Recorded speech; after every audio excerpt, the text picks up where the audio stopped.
పితా పుత్ర పవిత్ర ఆత్మనామమున ఆమేన్. ప్రియ స్నేహితులారా, మీ అందరికీ దేవుని యొక్క ఆశీస్సులను తెలియజేస్తూ సెప్టెంబర్ 14వ తారీఖు 24వ ఆదివారాన్ని తల్లి శ్రీ సభ కొనియాడుతూ ఉండగా, ఈనాడు పరిశుద్ధ శిలువ విజయోత్సవ మహోత్సవాన్ని కొనియాడుతూ ఉంది. క్రీస్తు శకం 320వ సంవత్సరంలో క్రీస్తు శిలువను కనుక్కుంది.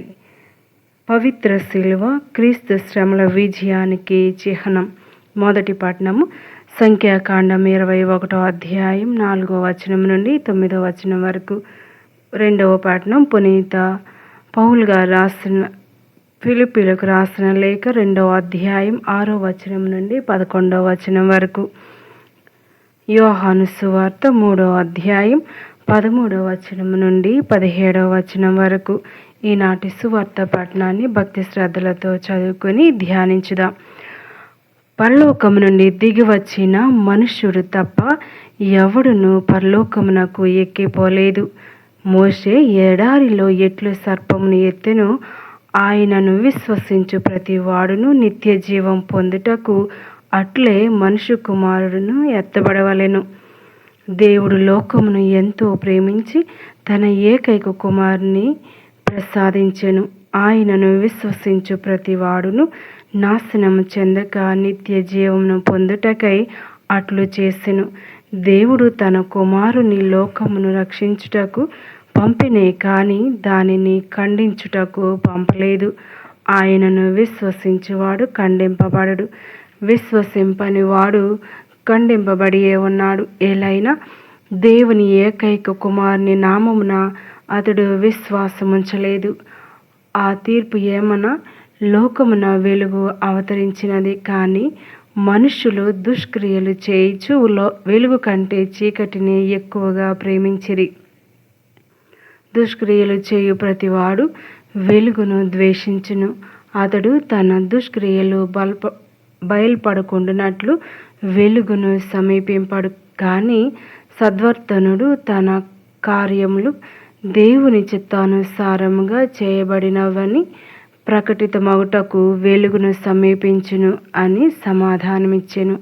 ఇది ప్రభువు వాక్కు. సర్వేశ్వరునికి వందనములు. మనం ఎవరిని ప్రేమించాలో, దేనిని ప్రేమించకూడదో ఎంచుకునే స్వేచ్ఛను దేవుడు మనకు ఇచ్చాడు. దేవుని సత్యం, మంచితనం మరియు దయ యొక్క కాంతిని మనం ప్రేమించవచ్చు. మనం పాపం మరియు అవిశ్వాసం యొక్క చీకటిని ప్రేమించవచ్చు. లేదా మన ప్రేమ సత్యం, మంచితనం వీటి ద్వారా మన మార్గం నిర్దేశం చేయబడితే మనం దేవుని అన్నిటికంటే ఆయనను అధికంగా ప్రేమిస్తాం. పరలోకం నుండి దిగి వచ్చిన మనుష్య కుమారుడు తప్ప మరెవ్వరూ పరలోకానికి ఎక్కిపోలేదు. మోషే అరణ్యంలో సర్పాన్ని పైకెత్తినట్లు మనుష్య కుమారుడు కూడా ఎత్తబడాలి. అప్పుడు ఆయనను విశ్వసించేవాడు నిత్య జీవం పొందగలడు. దేవుడు ప్రపంచాన్ని ఎంతగానో ప్రేమించాడు. అందుకే ఆయన తన ఏకైక కుమారుడిని మన కోసం పంపాడు. ఆయనను విశ్వసించే ప్రతి ఒక్కరూ నశించకుండా శాశ్వత జీవితాన్ని పొందాలి అని ఆయన సంకల్పం. దేవుడు తన కుమారుడిని ఈ లోకానికి పంపించింది ఈ లోకాన్ని ఖండించడానికి కాదు. ఆయన ద్వారా ప్రపంచం రక్షింపబడాలని ఆయన ఉద్దేశం. మన కళ్ళకు ఇష్టం ఉన్న దాన్ని మనం చూస్తాం. మనకు ఇష్టం లేనిది మనకు కనిపించినా మనం ఇష్టపడం. దేవుడు అందుకే ప్రపంచాన్ని మన విశ్వాస నేత్రాలతో చూడమని ఆయన మనలను ఆహ్వానిస్తూ ఉన్నాడు. మన జీవితంలో మనం అనుభవించే ఆ దేవుని ప్రేమను ప్రపంచానికి అందించడం అనేది మన చేతిలోనే ఉంది.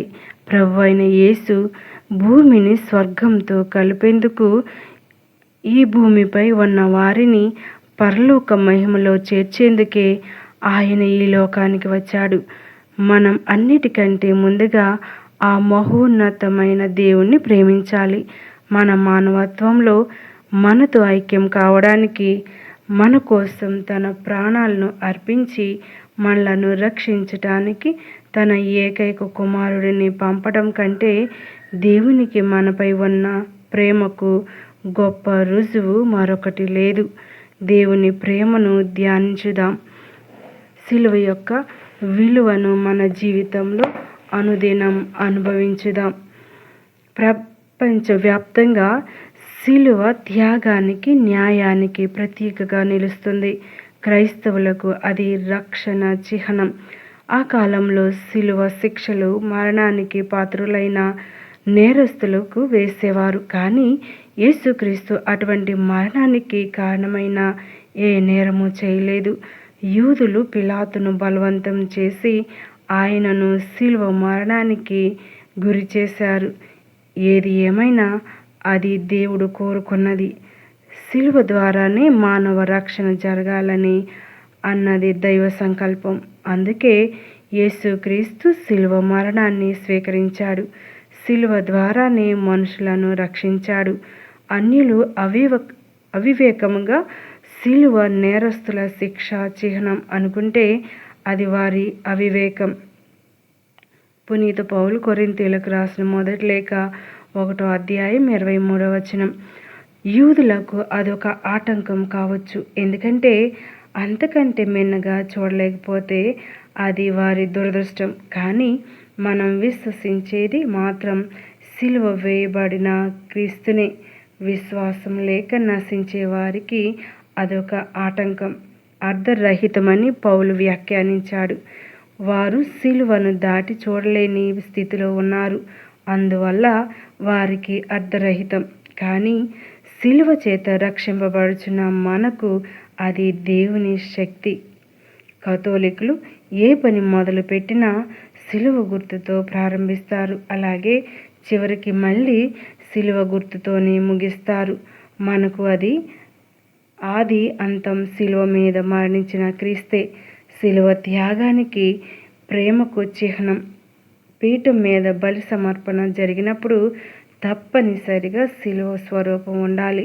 కథోలికులు సిలువ మీద క్రీస్తు స్వరూపం ఉంచుతారు. అందుకారణం అది బలికి, త్యాగానికి గుర్తుగా ఉందని. అదే ప్రొటెస్టెంట్ సోదరులు ఖాళీ సిలువను ప్రదర్శిస్తారు. అది పునరుత్థానానికి చిహ్నం. ఆయన ఇక్కడ లేడు, లేచి ఉన్నాడు అన్న వాక్యానికి అది గుర్తు. లూకాసు సువార్త 24వ అధ్యాయం 6వ వచనం. ప్రియా దేవుని బిడ్డలారా, మరి ఈనాడు మనం యొక్క గొప్ప పండుగను కొనియాడుతున్న ఈ శుభ సమయాన మనం నేర్చుకోవలసిన విషయాలు ఏమిటి అంటే, సిలువ ద్వారానే మరణకు విజయం అనేది తథ్యం. ఎందుకంటే ప్రభువే ఆ సిలువను మోసి మన భుజాల మీద ఉన్నటువంటి కాడిని తొలగించారు. మన బరువుని, మన భారాన్ని, మన పాపాన్ని ఆయన భుజాలపై మీద మోసుకొని మరి ఆ సిలువ మీద కొట్టబడి మరణించారు అన్నది సత్యం. ఆ సత్యాన్ని మనం గ్రహించి ఎప్పుడైతే విశ్వాసంతో, నమ్మకంతో, ప్రేమతో ప్రభు వైపు చూస్తామో ఆ విశ్వాసమే మనల్ని రక్షిస్తుందని ఈనాటి వాక్యాలు మనకు సెలవిస్తూ ఉన్నాయి. ఆ వాక్యానుసారం మనం ఎవరైతే ఆ యొక్క సిలువ స్వరూపాన్ని చూస్తారో ఆ స్వరూపం ద్వారానే, ఆ దేవుని ద్వారానే, ఆయన మోసిన సిలువ ద్వారానే మనకు రక్షణ ఉంది. ఆ యేసు ప్రభు యొక్క సిలువ మరణాన్ని ధ్యానిస్తూ ఉన్న మన హృదయాలు ఆయన ప్రేమతో నిండాలి. ఆయనపై ప్రేమ పెంచుకోవాలి. ఆయనే మన దేవుడని విశ్వసించాలి. ఆయన అనుభవించిన ప్రతి ఒక్క శ్రమ మన కోసం అన్నది మర్చిపోకూడదు. మరి క్రైస్తవులుగా సిలువకు ఎంతో విలువను ఇస్తూ ఈ లోకానికి ప్రభువుని పరిచయం లేని వారికి పరిచయం చేద్దాం. సువార్త విలువలను మనలో పెంచుకొని ఆ విలువల ప్రకారం జీవిస్తూ అన్యులకు మార్గదర్శకంగా ఉందాం. దయగల దేవుడు మన యొక్క ప్రార్థనా జీవితాన్ని దీవించి కాచి కాపాడుదురుగాక. కళ్ళు మూసుకొని ప్రార్థన చేద్దాం. దయగలిగిన తండ్రి, కృప కలిగిన మా దేవ, మీ యొక్క సిలువ మరణం ద్వారా ఈ ప్రపంచాన్ని రక్షించారు.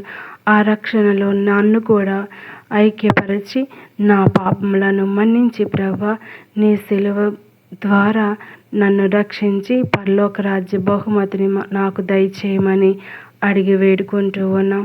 అదే ప్రభా, ఎవరైతే మీ యొక్క శిలువ మరణమునందు నమ్మకం ఉంచలేక అవిశ్వాసంతో ఉన్నారో ప్రభా, మీ యొక్క దైవ ఖండన మాపై రాకుండా మీ యొక్క జాలి, దయ, కరుణ కలిగిన హృదయంతో మమ్మందరినీ క్షమించి నడిపించమని, మా యొక్క పాటలలో కష్టాల్లో మా యొక్క సిలువలు మోసుకుంటూ మేము వెంబడించే భాగ్యం దయచేయమని వేడుకుంటూ ఉన్నాం. మా కుటుంబాలను దీవించండి. మా కుటుంబాల్లో అందరికీ రక్షణ వరాన్ని ప్రసాదించమని, మీ యొక్క సిలువ ద్వారా మమ్మందరినీ ఆశీర్వదించమని, మీ యొక్క పునరుద్ధాన మహిమలో మేము కూడా పాలు పంచుకునే భాగ్యం మాకు అందరికీ దయచేయమని, మరి ముఖ్యంగా క్రైస్తవులందరినీ దీవించి ఆశీర్వదించమని, మమ్మందరినీ కూడా మీ యొక్క ప్రేమలో నింపమని అడిగి వేడుకుంటూ ఉన్నాం. దయగల దేవ, మమ్మ దీవించి ఆశీర్వదించండి.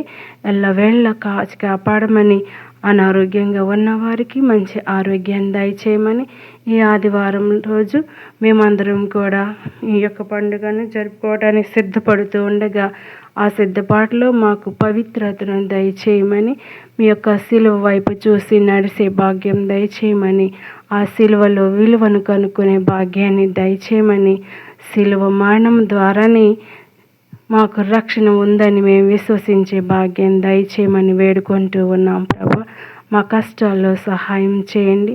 మాకు తోడుగా నీడగా ఉండి నడిపించండి. మా యొక్క క్రైస్తవ జీవితంలో అవిశ్వాసంగా ఉన్న సమయాల్లో ప్రభా, మీ యొక్క చేయి ఉంచి మమ్మల్ని ఆశీర్వదించి నడిపించండి. ఆమేన్.